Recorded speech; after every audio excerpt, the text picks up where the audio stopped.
अम्बा जी भगवान शिव से विलग होकर अपने शरीर को भस्म किया, हिमालय के यहां जाकर के पार्वती जी के रूप में प्रकट हुए। हिमालय पुत्री पार्वती बाल्यावस्था से ही निरंतर ध्यानस्थ रहना शिव अनुराग में।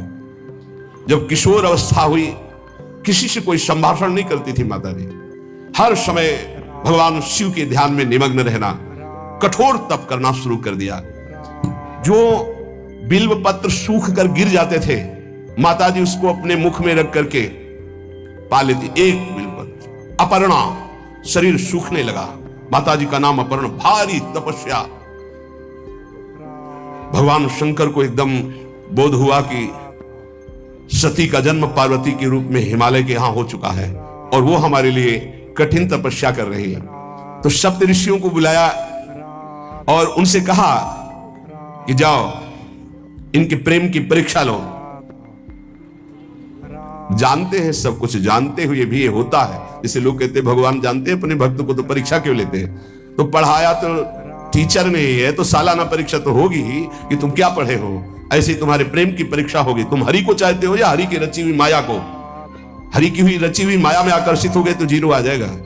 और हरि की तरफ देखते रहे, माया से बच गए तो नंबर आ जाएंगे। 100 के 100 आते हैं, यहाँ 98 96 नहीं आते। 2 ही चैप्टर हैं, हरि पसंद कर रहे हो या हरि की माया। हर भक्त के सामने आता है तो प्रायः लड्डू ही खाने को मिलता है। बचता वही है जो मामे वे प्रपद्यन्ते माया में ताम तरंति थे, केवल हरि। पार्वती पहि जाई तुम प्रेम परीक्षा लेहु, गिरिहि पेरि पठयहु भवन दूरी करेहु संदेहु। हे सप्तऋषियों, जाओ, हमारी आज्ञा है, पार्वती की प्रेम की परीक्षा लो। यदि पास हो जाए तो उनको तपस्या से निवृत्त करो। बोलो महादेव जी प्राप्त हो जाएंगे। जाओ भवन को चली जाओ, तपस्या की आवश्यकता नहीं। ऋषियों ने जाकर के पार्वती जी को देखा, मानो मूर्तिमान तपस्या विराजमान हो, अस्थिमात्र हुए रहे शरीर, सूखे पत्ते बिल्व के। मुनि बोले, हिमांचल नंदिनी, इतना कठोर क्या प्राप्त करना चाहती हो? किसकी आराधना कर रही हो? तुम्हारा लक्ष्य क्या है? यदि हम सुनने के अधिकारी हो तो आप कृपा करके बता सकती हैं। पार्वती जी ने कहा, मन बड़ा सकुचाता है आपसे ये बताने में। आप लोग कहीं मेरी हंसी ना उड़ा दें जो मेरा लक्ष्य है। मैंने भी बहुत सिखाने की कोशिश की, लेकिन मेरा मन नहीं मान रहा, हठ पकड़ लिया है। क्योंकि मेरे गुरुदेव ने मुझे जो आकर के बचपन में बता दिया, मैं वही हृदय से स्वीकार कर ली। मनु हठ परा सुनई न सिखावा, चहत बारी पर भीति उठावा। नारद कहा सत्य सोई जाना, बिनु पंखन हम चाहि उड़ाना। मुनियो, वैसे आप भी हंस दोगे, ऐसा लगता है जैसे हम भारी प्रबल धारा में बालू का बांध बनाना चाहती हैं। कहां भगवान शिव और कहां मैं? मेरे गुरुदेव नारद ने बचपन में आकर के कहा, तुम्हारे पति देवाधिदेव महादेव होंगे। बस मैं तब से अपने पति की प्राप्ति की आराधना कर रही हूं। पता नहीं आप मेरी बात सुनकर हंसेंगे कि मानो बिना पंख के मैं आकाश को छूना चाहती हूं। ऋषि हंस पड़े और कहा, बात तो सही है, पर्वत से उत्पन्न हुई हो तो इसलिए तुम्हारी बुद्धि भी हमें लगता है जड़ ही है। नारद के उपदेश से आज तक किसी का घर बसा है? नारद के उपदेश से किसी का घर बसा है? अरे जिस जिसका उपदेश किया उसको बैरागी बना दिया, गृहस्थी तो बनाया नहीं।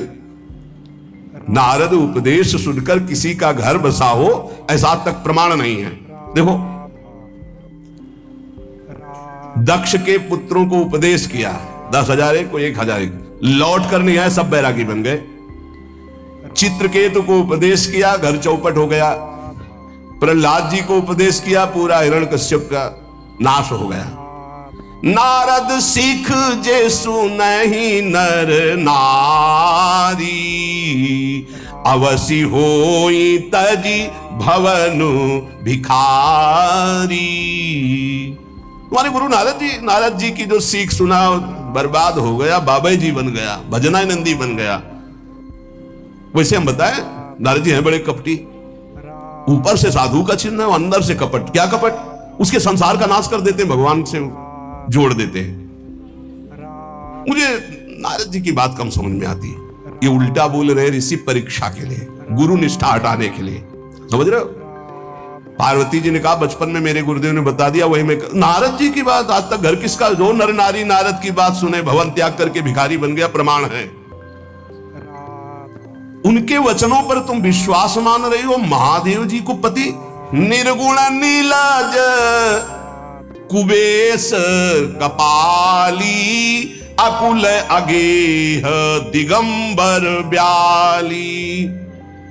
नारद जी ने तुम्हें भगवान शिव को पति बिल्कुल निर्गुण समझो। निर्गुण को बता, दूसरा भी अर्थ होता है और एक अर्थ होता है कि कोई गुण नहीं, नीलाज नंगे धड़ंगे घूमते कभी कभी, दिगंबर कोई लज्जा नहीं, कुबेश भाई सुंदर मुकुट लगाए हो, पोशाक पहने हो नहीं, चिता के भस्म लगाए, मुंडों की माला पहने, बहुत बहुत बाघंबर डाल लिया, ये कुबेश है।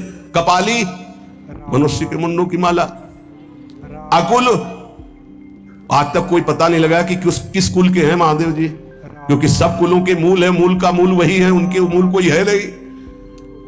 आगे एक दीवाल नहीं है, 60,000 योजन का एक बरगद का पेड़ है, उसी के नीचे रहते 60,000 योजन, 1 योजन 4 कोस, 1 कोस 3 किलोमीटर। कितना बड़ा वटवृक्ष कैलाश में, एक वटवृक्ष जिसके नीचे रहते 60,000 योजन का, 6 ऋतुएं शोभा देती उसी वटवृक्ष के। और कोई घर तो है नहीं महादेव जी के। और आभूषण भूल मत करना, बड़े बड़े विषैले सांपों का आभूषण कोई सोना चांदी नहीं पहनते महादेव जी।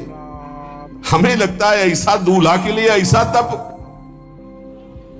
नारद जी ने ठग लिया तुम्हें, पागल बना दिया तुम्हें। देवाधिदेव महादेव के सुनो, इन्हीं ने शिक्षा दी थी सती को, ऐसे बौरे पति मिले, आग में जाके शरीर भस्म करना पड़ा। इसलिए हम तुम्हें बता रहे हैं कि बहुत सुंदर दूल्हा हम देख के आए हैं। हम जान गए थे कि तुम तपस्या कर रही हो। हरि का नाम सुना, बैकुंठ में रहते हैं, बहुत सुंदर हरि है। यदि उनका आप वर्ण कर ले तो सुखी हो जाएंगे। बैकुंठ राजधानी, अब आभूषण उनके क्या कहना, पार्षद सही। ऐसे शिव जो चिता की राख लगाते हैं, सांपों की माला पहनते, मुंडों की माला, सांप का जनेऊ, बाघंबर, हमें तो पसंद नहीं आए। और हमारी बात मान लो, ऐसे के पास स्त्रियां टिक नहीं सकती जिनके घर नहीं, आभूषण नहीं, धन नहीं, कोई भोग सामग्री नहीं, उदासीन, उनको किसी से मतलब नहीं। तो सुनो, हमारा विचार स्वीकार कर लो।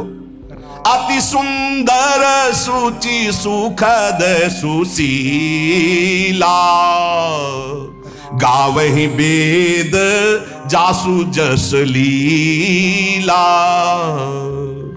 असबर तुम्हि मिलावब आनी। बहुत सुंदर त्रिभुवनपति, बड़े सुशील गुणवान, जिनका यश वेद गाते गाते अघाते नहीं है, कोई दोष नहीं, सद्गुणों के समुद्र, लक्ष्मीपति, वैकुंठाधिपति। तुम्हें कुछ नहीं करना, हाँ बोलो, वो आएंगे, गरुड़ पे बैठाल के ले जाएंगे, तपस्या करने की जरूरत नहीं। पार्वती जी बहुत हंसी, सुनती भी हंसी कहा वचन भगवान। अच्छा अच्छा अच्छा, आपने ठीक कहा कि पर्वत से हमारा प्रादुर्भाव हुआ है, इसलिए आपको यह भी पता होगा कि पर्वत बहुत हठीला होता है, जहां डटा है वहीं डटा रह सकता है। सुनो, पर्वत से सोना भी उत्पन्न होता है, जो आग में जलाने पर भी अपना तेज बढ़ाता है, घटाता नहीं। तुम मेरे गुरुदेव के प्रति ऐसा बोले कि वो जिसको उपदेश करते हुए उसका घर उजड़ जाता है, तो बसो भवन उजरो नहीं डरो, पर नारद बचन न मैं परिहरऊं। अपने गुरुदेव के एक भी शब्द को मैं नहीं काट सकती, चाहे मेरा जीवन रहे या ना रहे। बसन हमारा और हमारा भवन, हमारा श्रृंगार, हमारा सर्वस्व, ये मिले या ना मिले, पर हमारे महादेव जी मुझे मिले। तुम आभूषणों की, वसन भूषण की बात कर रहे हो, ग्रह की बात कर रहे हो, पद की बात कर रहे हो। गुरु के वचन प्रतीति न जेहि, सपने हूं सुगम ना सुख सिद्धि तेहि। एक बात तुम्हें बता दूं सप्तऋषियों, जिसे अपने गुरुदेव के वचनों पर विश्वास नहीं, गुरुदेव का भरोसा नहीं, उसे कभी कोई सुख और सिद्धि कदा प्राप्त ही नहीं हो सकती। महादेव अवगुण भवन विष्णु सकल गुण धाम, जय कर मनोरम जाहि संते ते ही संकाम। आपने बताया कि महादेव में कोई गुण नहीं है और विष्णु समस्त सद्गुणों के धाम है। मैं मानती हूं, लेकिन मेरा मन महादेव जी से रम गया है। अब तो केवल महादेव जी। पहले मिलते हो सलाह करते तो तुम्हारी बात सुनती, अब तो गुरुदेव नारद जी ने जो उपदेश किया वही मैं करूंगी। अब मैं जन्म संभुहित हारा को गुण दूषण करे विचारा। ये इष्ट निष्ठा होनी चाहिए। अब तो हमारा जन्म आराध्य देव के लिए, अब कौन गुण दोष का चिंतन करे। जन्म कोटि लग रगर हमारी, बरऊं शंभुनता रहूं कुमारी। करोड़ जन्म लूंगी, अगर इस जन्म में महादेव जी ने मिले तो करोड़ जन्म लूंगी, हर जन्म तब करूंगी, पर हमारे प्रीतम होंगे महादेव, पति होंगे महादेव। तजऊ न नारद कर उपदेशु, आप कहीं सत बार महेशु।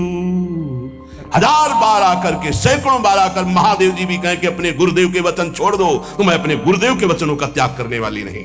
आप जा सकते हैं, बहुत जगत में कुंवारी कन्याएं और कुंवारे वर हैं, उनका ब्याह करा दीजिए। मेरी तो केवल एक ही बात रहेगी, हर जन्म महादेव जी के लिए। समस्त सप्तऋषियों ने साष्टांग दंडवत की और कहा, जगदम्बा आप नित्य शिव की अर्धांगिनी, भगवान शिव ने ही मुझे भेजा था आपकी परीक्षा के लिए। जाओ, भगवान शिव सब जान रहे हैं, ब्याह पक्का, अब आपको तप करने की जरूरत नहीं है। तुम माया भगवान शिव, सकल जगत पितुमात, नाई चरण सिर मुनि चले, पुनि पुनि हर्षत गात।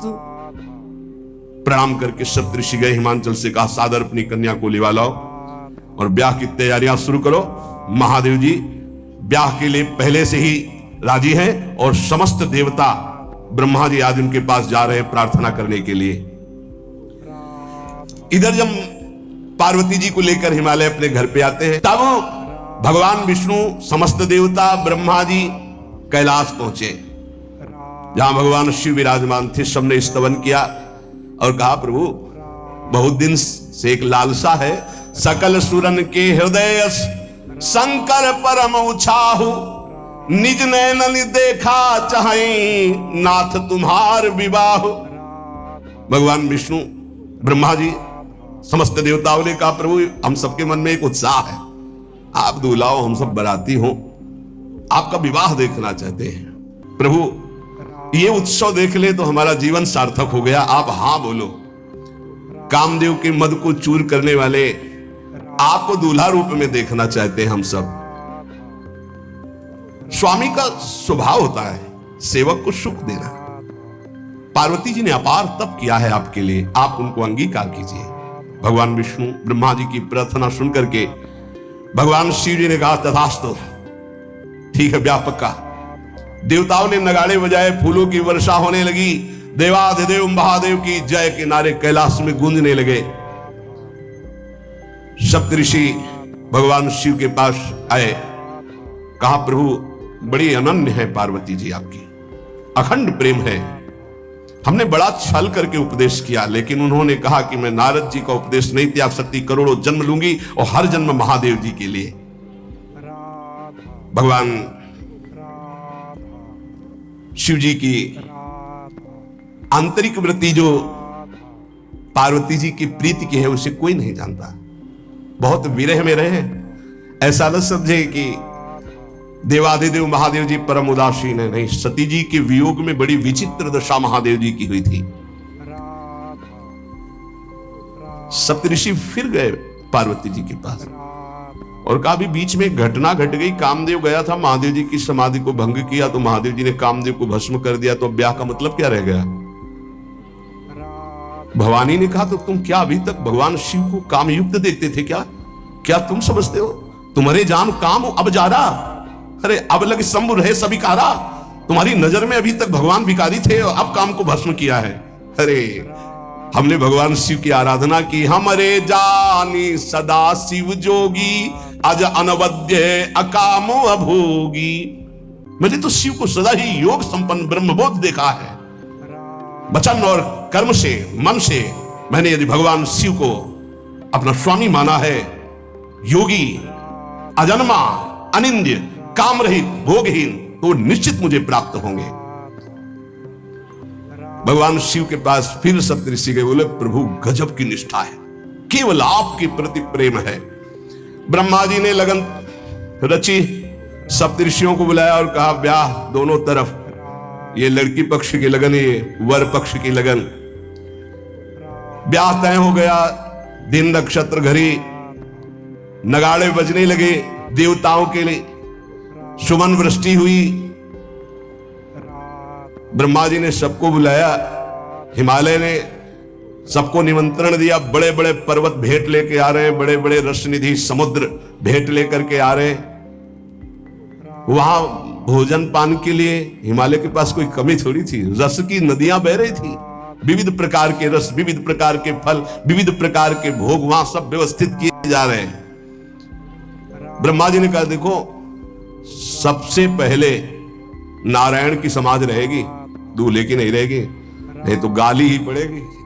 हिमालय के आप प्रवेश पाने के लिए बरातियों में सबसे पहले नारायण, फिर देवराज इंद्र का परिकर, वायु देवता, अग्नि देवता, सब देव, सबसे पीछे दूल्हा की बारात। बात तय हो गई। ऐसे ऐसे सब लगे सवारन सकल सुर, वाहन विविध विमान, हो ही सगुन मंगल सुबद, करहि अप्सरा गान। सब अपने अपने वैभव संपन्न सब तैयार हो रहे हैं। बोले महाराज दूल्हे को तैयार किया जाए। शिव ही शंभुगन करहि सिंगारा,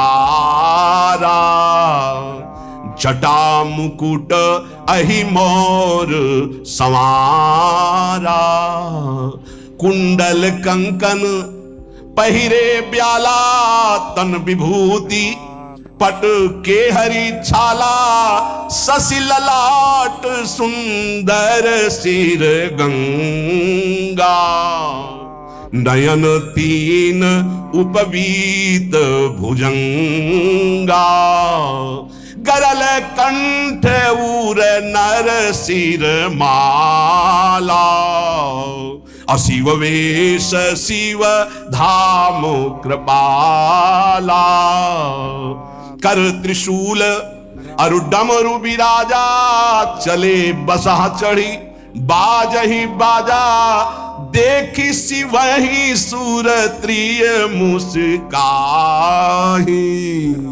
बरलायक दुल्हनी जग नाही। दूल्हे की तैयारी हो रही भाई, चिता की भस्म, चिता की भस्म, जैसे पाउडर ले गए, पहले चिता की भस्म लगाई गई, अब जटाएं बांधी गई। जटाएं से त्रिभुवन का विनाश जब करना होता, जटा खोलकर जब तांडव करते तो कोई नहीं बचता। जटा कटा संभ्रमम भ्रमण निलंप निर्झरी, बिलो लवी चिवल्लरी, विराजमान मूर्धनि, धगत धगत धगत जो ललाट पट्ट पावके। तीसरा नेत्र मानव विश्व का विनाश करने के लिए उसे पटबंद किए हुए विशाल जटाएं। जटा का तो मुकुट सवाल आ गया, अब जटा बंधे का ऐसे सांप, ये मुकुट सांप, और कुंडल करिया और भूरी भी थी। हाँ, सोने चांदी के लिए डंक मार दे तो बेहोश हो जाओ ऐसे। पहिरे ब्याला, बाजूबंद छोटे फण वाले, है कोई पनिहा कोई दुमहा ऐसे, और ऐसे जनेऊ वासुकी नाग, गले के माला भगवान का विभूत, ऐसा स्वरूप है, और शेर की छाल नीचे, शशि ललाट, द्वितीय का चंद्रमा, शशि ललाट, ये मुकुट द्वितीय का चंद्रमा, सुंदर सिर गंगा, भगवती गंगा, फव्वारे ले उठते जटा के बीच से गंगा जी, नयन तीन, माथे वाला बंद है, दो खुले हैं, उपवीत भुजंगा, जनेऊ वासुकी नाग, गरल कंठ, नीलकंठ विषयां रोके हुए, और मुंडों की माला, हाथ में त्रिशूल, डमरू बंधा हुआ, नंदिकेश्वर पे सवार। बोले ऐसे दूल्हा के लिए दुल्हन तो त्रिभुवन में नहीं मिलेगी, ऐसा दूल्हा दुल्हन का मिलेगी। अच्छा, दूल्हा सज गया। ब्रह्मा जी ने देखा, बोले महाराज आगे आपकी सवारी। नारायण भगवान उनके चतुर्भुज पार्षद, शोभा सुगंध सौरभ, आगे गरुड़ पे सवार, पीछे हंस पे सवार ब्रह्मा जी अपना परिकर, देवराज इंद्र, भगवान विष्णु जी दूल्हे की तरफ देखे, बोले महाराज विष्णु कहा अस बिहस तब बोल सकल दिशराज, बिलग बिलग होई चलो सब निज निज सहित समाज। कोई भी दूल्हे के पास मत फटको, पीछे रहने दो, सब अलग अलग समाज चलो, नहीं पानी नहीं मिलेगा हिमालय के अगर आगे ये हुई तो। अब तो वर अनुहारी बरात न भाई, हंसी कर हो पर पुरजाई। नारायण ने कहा कि दूल्हा के अनुरूप ही हम सब बराती नहीं भैया, दूल्हा सबसे पीछे, सब बराती क्रम से पहले हम, फिर ब्रह्मा जी, फिर देवराज इंद्र, ऐसे सब। भगवान शिव ने कहा तुम अपने पार्षद सब लिए हो तो हम बुलाते हैं। श्रृंगी निकाली, जे ही बजाया तो भगवान शिव के पार्षद आ गए। शिव अनुशासन सुनि सब आए, प्रभु पद जलद शीश तिल, जय हो महाराज की आज्ञा करो। अरे बोले विवाह हमारा बहुत दिलों से आओ। गुचप्पा जैसे देखो ना, अगिया बैताल। हाँ अब कैसे शिव के बराती हैं, जरा ये आगे पार्टी तो निकल गई बंदनी। ये जो भगवान शिव ने बुलाया बरातियों को, अपने साथियों को, को मुखहीन विपुल मुख काहू, बिनु पद कर को बहुपद बाहू, विपुल नयन को नयन विहीना, रिष्ट पुष्ट को अति तन खीना। किसी के एक को मुख नहीं, केवल मांसई का पिंड है, और किसी के पूरे शरीर में मुख ही मुख है। किसी के एक भी हाथ पैर नहीं है, लुढ़कता चल रहा है, और किसी के बहुत से हाथ पैर हैं। किसी के नेत्र नहीं है, किसी के बहुत नेत्र हैं, बड़ा विचित्र। किसी के हड्डी हड्डी है तो कोई बहुत मोटा है, कोई बहुत पतला है। तनखीन को अति पीन, पावन को अपावन, गति धरे भूषण कराल कपाल, कर सब सद्य सोनित तन भरे। खरस्वान सुअर सुकाल मुख गण भेष, अगणित को गने बहुजिनस प्रेत, पिशाच जोगी जमात बरनत नहीं बने। पिशाचिनी खून लपेटे नाच रहे, भगवान शिव का विवाह। और भूत और किसी के सुअर के मुंह, किसी के कुत्ता के मुंह, किसी के गधा के मुंह, बड़ा विचित्र भेष भगवान के शिव के पास। नाचहि गावहि गीत, कौन अप्सरा गंधर्व नहीं, परम तरंगी भूत हो, ऐसे बच रहा है। ये गान हो रहा है, हड्डी हड्डी है भूत की, भगवान शिव के सामने नाच रहा है, गान। कैसा शोभा होगी। खून लपेटे पिशाचिनी, अगिया बैताल, रोड लाइट अगिया बैताल, भगवान शिव की बारात। भूत प्रेत बड़े मौजियल, स्वामी का विवाह हो रहा है, खूब छिड़क कर नाच रहे, देख ले तो मूर्छा आ जाए। अब बनी है बारात, तो जस दूल्हा तस बनी बराता। बाजा कौन बाज रहे हैं? कोई गाल बजा रहा है, कोई मुंह बजा रहा है, और बैंड थोड़ी बज रहे हैं। कोई चीख रहा है तो जैसे अलग अलग नहीं, तुरही बज रही है, वहां कोई बाजे नहीं, सब भूत है, भूत प्रेत पिशाचिनी, ऐसे स्वर निकल रहे हैं। अब भगवान शिव चले नंदिके पर सवार होकर, जस दूल्हा तस बनी बराता। हिमालय बड़े उत्सव में है, देवाधिदेव महादेव जी की महिमा हिमालय की पत्नी से नारद जी ने सब सुना रखी है। अब तो जितने भी सुंदर सुंदर सब पदार्थ, सब व्यवस्थाएं, सब किए, हाथ जोड़े खड़े हैं। जगदम्बा जहां विराजमान है, वहां सिद्धियों की कौन सी कमी है। ये हुआ कि जय हो बारात पधार रही है, सामवेद का गान करते हुए गरुड़ पर विराजमान भगवान नारायण। सब हिमालय वासी ओहो धन्य है, धन्य। यही दूल्हा है, बाराती है। दूल्हा तो भी बहुत है, सुंदर होंगे, सब देख के लुभायमान हो गए, नारायण परिकर सब। पीछे देखा हंस पर सवार भगवान ब्रह्मा जी, चतुर्मुख वेद सब। दूल्हा पीछे, गांव के नगर के लोग है ना, ये दूल्हा, सयाने लोग कहते हैं दूल्हा। दूल्हा तो ये तो ब्रह्मा जी है, देवराज इंद्र, ये दूल्हा नहीं नहीं नहीं, ये दूल्हा नहीं, ये दूल्हे की बाराती है। वो गजब, इतने सुंदर दूल्हे के बाराती, तो दूल्हा तो फिर। बहुत हृदय में आनंद है, उत्साह है, नगर की बालक बालिकाओं नौवधुओं को ऐसे देख रहे, दूल्हा कौन है ऊपर से चलेगा। जब सब निकल गए तो बहुत हृदय में आनंद था कि अब दूल्हा के दर्शन होंगे। जो ही दूल्हा की पार्टी आई, शिव समाज जब देखन लागे, भीतरी चले बाहन सब, जितले अगवाली कर ले आए थे, धोती संभाल के जान बचा के भागे। जो बड़े बूढ़े थे, जो महिमा सुने थे, वो धरि धीरज ताहा रहे सयाने, बड़ी हिम्मत करके रुके कि शिव है। लेकिन जो नौजवान बालिका बालिकाएं, बूढ़ी नौबहुएं, ये को वहां मंगलाचार में नहीं टिकी, सब अगवानी भाग पड़ी। धीरज धर करके बालक घर में पहुंचते, जवान पहुंचते, बहुएं, क्या क्या बात है, तुम लोग भयभीत क्यों हो गए, कोई घटना घटी क्या ब्याह में। कहीं काह कही जाई न बाता, ये जमकर धार की धो बरियाता। बरात है, यमराज की पूरी सेना आ गई है भैया। दूल्हा देखा कैसा, बोले बरु बौराह बस असवारा, ब्याल कपाल विभूषण छारा। देखा है दूल्हा, बरु बौराह, बरु बौराह, बावरा है, क्यों, बैल पे सवार है, सांप की माला पहले, भस्म चिता की लगाए, मुंडों की माला है। अरे पूछो मत, ऐसा दूल्हा। दूल्हे के सरितन छार, ब्याल कपाल भूषण, नगन जटिल भयंकरा, संभूत प्रेत पिशाच जोगिल बिकट मुख रजनी चरा। जी के लौट के बता रहे, भाग्य मनाओ, जो जियत रहा है बरात देखत, पुण्य बढ़ते ही कर सही। जिंदा लौट आए, बड़े पुण्य समझो, जो बरात देख ले जिंदा रह जाए, बड़े भाग्य तिनके।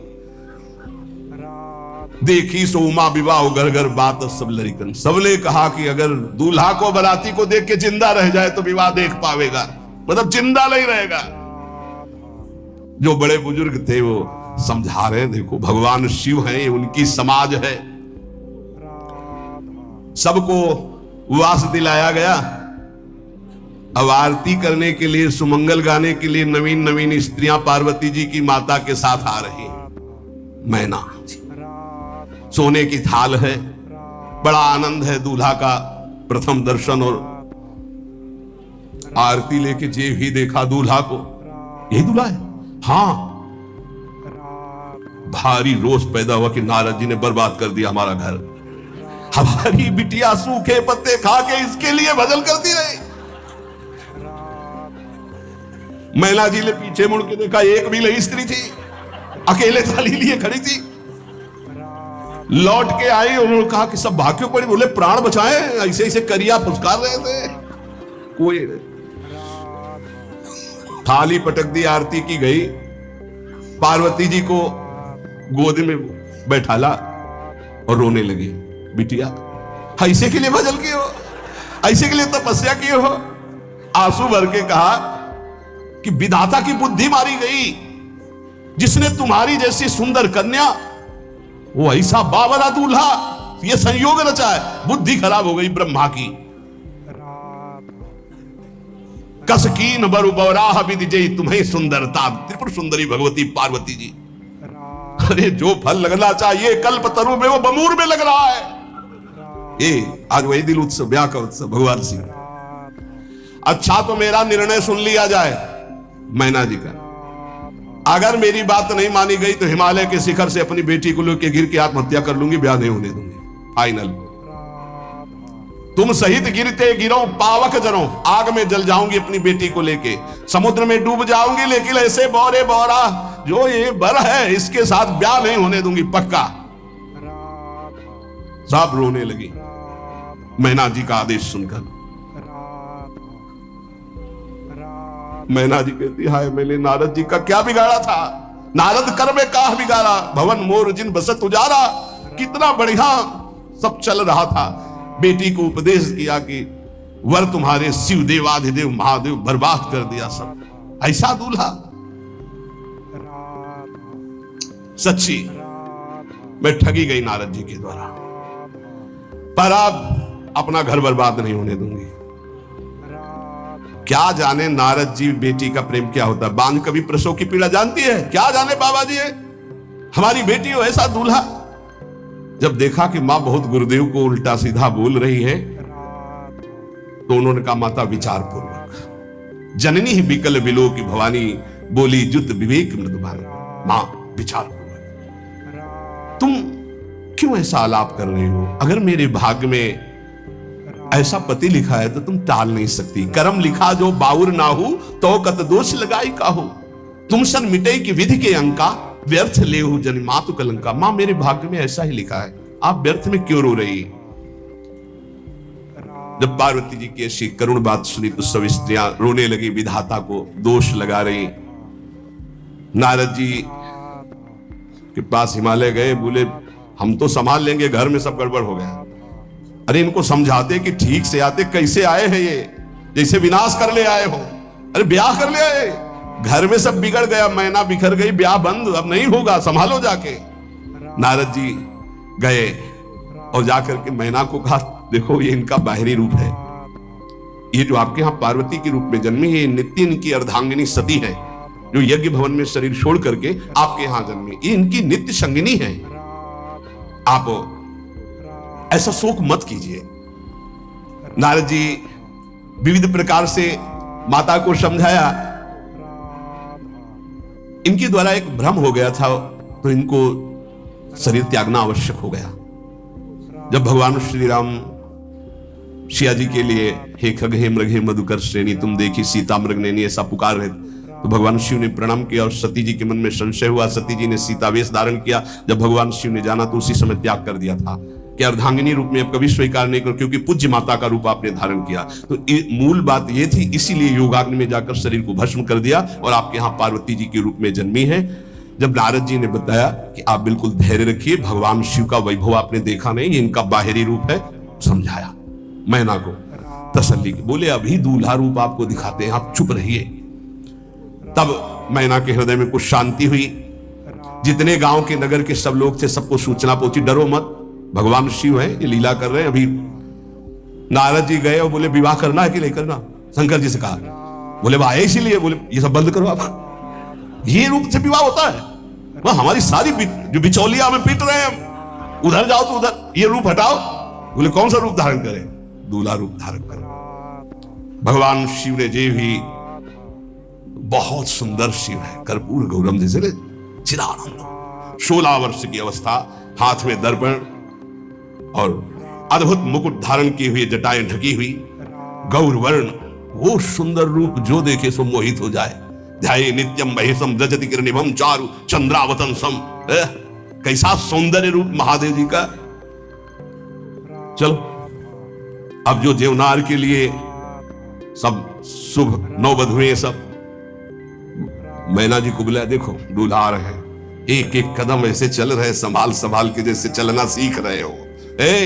तांडव करने वाले चरण है, पर नारद जी ने अब नहीं, नव किशोर अवस्था, हाथ में दर्पण, वो सुंदर रूप भगवान शिव का, एक एक कदम बारात में जो देखे सो मोहित।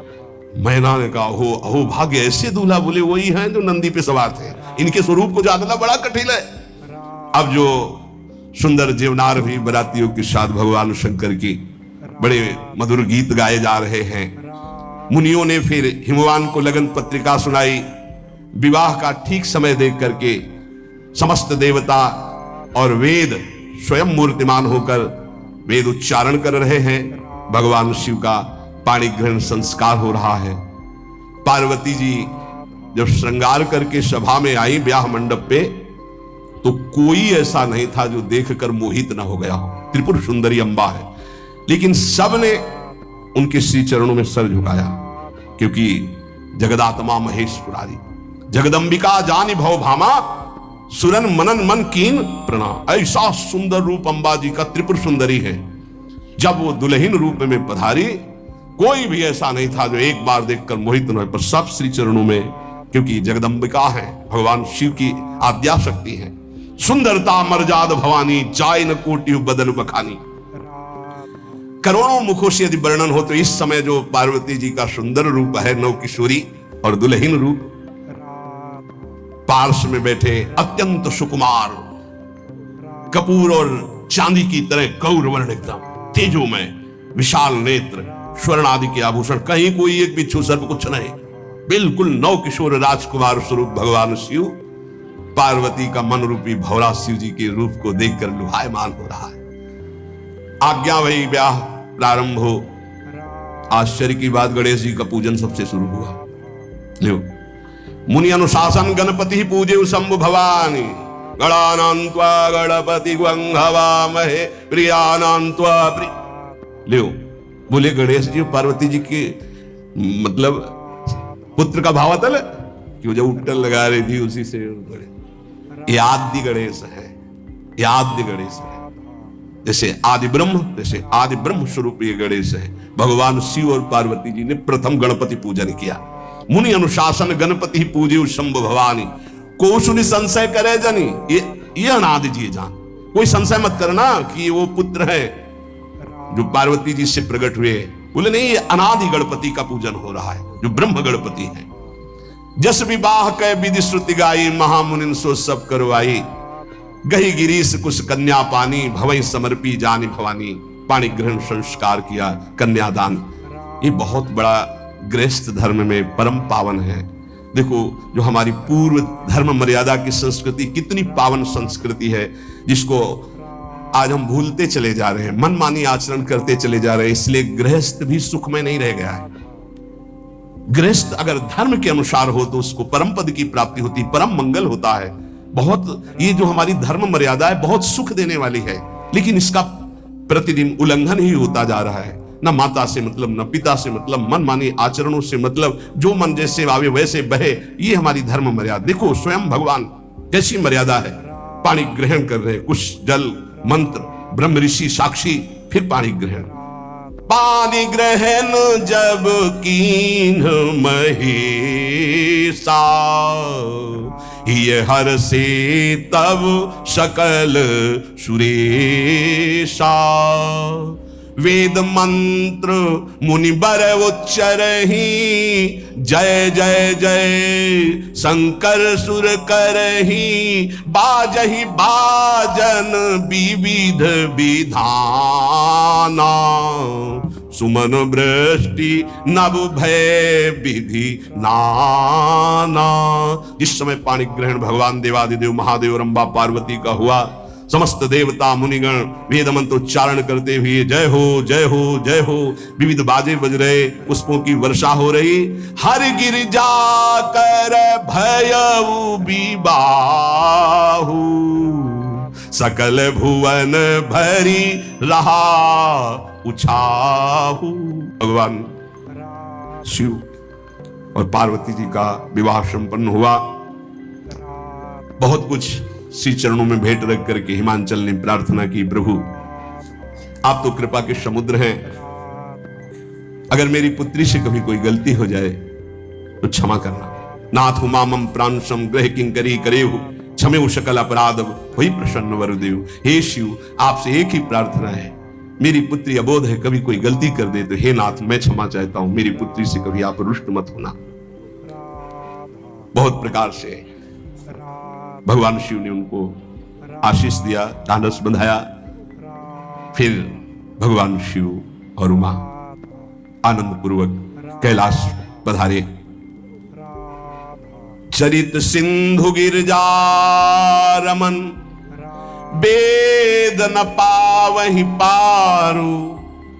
बरने तुलसी दास किमि, अतिमति मंद गवान। कह रहे भगवान शिव की महिमा को तो वेद नहीं पार पा सकते।